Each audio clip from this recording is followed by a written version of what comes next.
Fabriquer sa pâte piment maison ou comment conserver vos piments frais, c'est ce que je vous propose de découvrir dans cette nouvelle vidéo.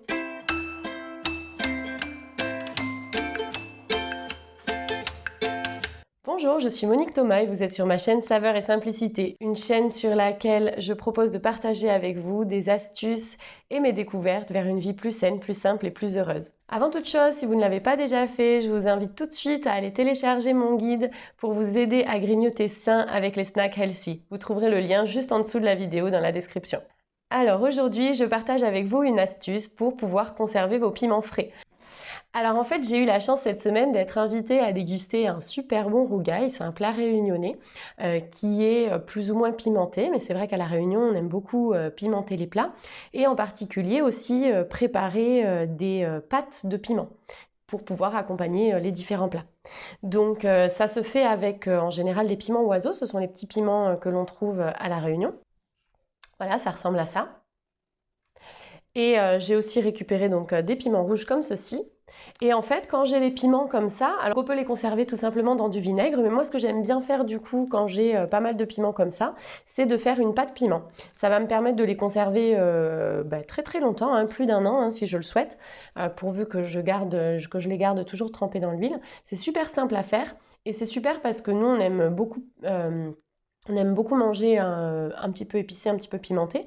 Et du coup, en fait, on va pouvoir prendre cette pâte piment comme un condiment, comme de la moutarde tout simplement, et l'ajouter à côté de nos plats, nos viandes, nos plats en sauce, si je refais un rougail ou si je fais un poulet coco ou absolument tous les plats qu'on va vouloir un petit peu relever. Ça permet aussi quand on a des enfants de pouvoir faire un plat de manière classique et pour les parents qui souhaitent pimenter un petit peu leur repas, de rajouter un petit peu de pâte piment sur le côté. Comme ça, tout le monde est content. Et comme j'aime bien voyager, donc vous savez que le rougail est un plat réunionnais, les petits piments oiseaux viennent aussi de la Réunion.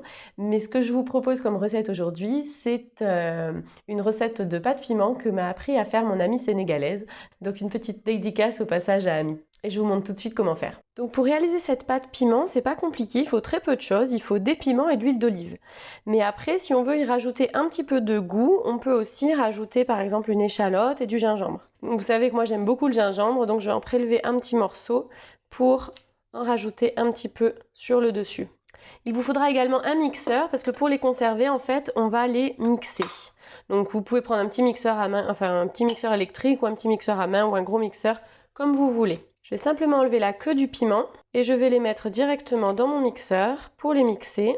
Alors il faut savoir que le piment a des vertus assez nombreuses. On lui fait un petit peu la guerre en disant qu'il chauffe l'estomac et que c'est pas bon pour les intestins. Mais en fait, sachez qu'il facilite la digestion.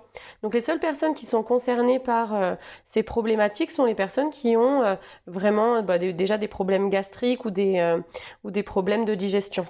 Pour les autres, il n'y a absolument pas de souci et c'est même recommandé de manger régulièrement un petit peu de piment. S'il a des vertus antioxydantes, il est riche en vitamines, en particulier en vitamine C. Voilà, je vais commencer à mixer cette première partie.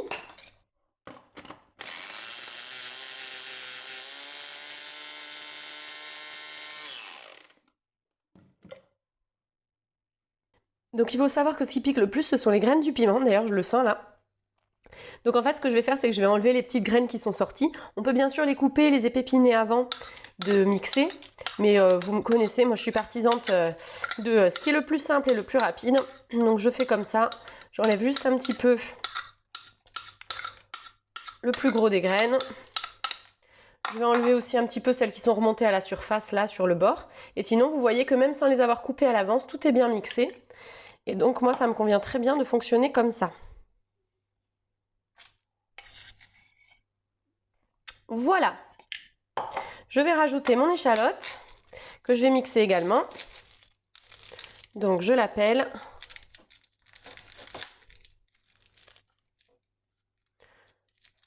Je la mixe dans un deuxième temps parce que c'est ça qui me permet d'enlever un petit peu le surplus de pépins de piment.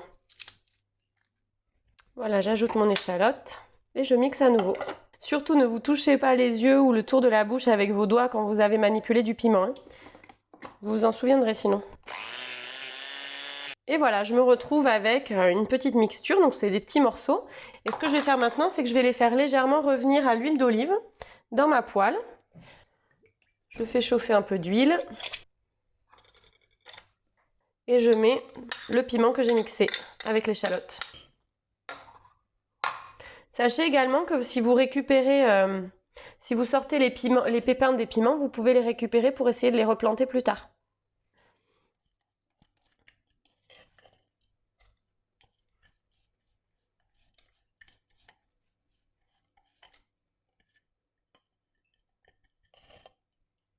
On les fait revenir dans l'huile d'olive, mais il ne faut pas que l'huile soit trop chaude pour pas que ça brûle le piment en fait. C'est vraiment juste pour les faire revenir un petit peu. Voilà, je les laisse un petit moment. Et pendant que ça revient, je vais râper mon petit bout de gingembre par-dessus. Attendez-vous à pleurer un petit peu, hein, ça pique. Et là, vous allez donc vous laver les mains. Voilà, je l'ai laissé revenir quelques minutes à feu très très doux. L'odeur, on sent, a changé un petit peu. Je vais prendre un petit pot, donc celui-ci est un petit peu grand, mais c'est pas très grave. Et je vais mettre ma préparation dans mon pot. Donc vous voyez que c'est vraiment du piment, du concentré de piment. Et voilà, donc ce qui va être important maintenant, ça va être de recouvrir tout ça, que ça baigne dans l'huile. Si ça ne baigne pas dans l'huile, le dessus va moisir. Donc je le tasse un petit peu. Je vais rajouter mon huile d'olive. Alors vous pouvez éventuellement choisir une autre huile, mais en fonction, ça ne donnera pas... voilà, par exemple, vous ne pouvez pas le faire avec de l'huile de sésame. L'huile de sésame n'aura pas un rendu agréable avec cette pâte piment. Voilà, je mélange un petit peu. Et j'en rajoute. Il faut vraiment que ça baigne dans l'huile.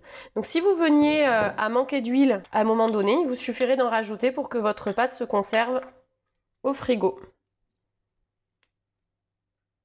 Voilà, vous voyez comme c'est simple de préparer sa propre pâte piment. Je vous invite à essayer d'autres recettes en ajoutant de l'ail si vous le souhaitez, peut-être des oignons, pourquoi pas du poivron. Essayez un petit peu de varier si vous le souhaitez pour accorder à vos goûts votre pâte pimentée. Vous pouvez également rajouter un petit peu plus de tomates.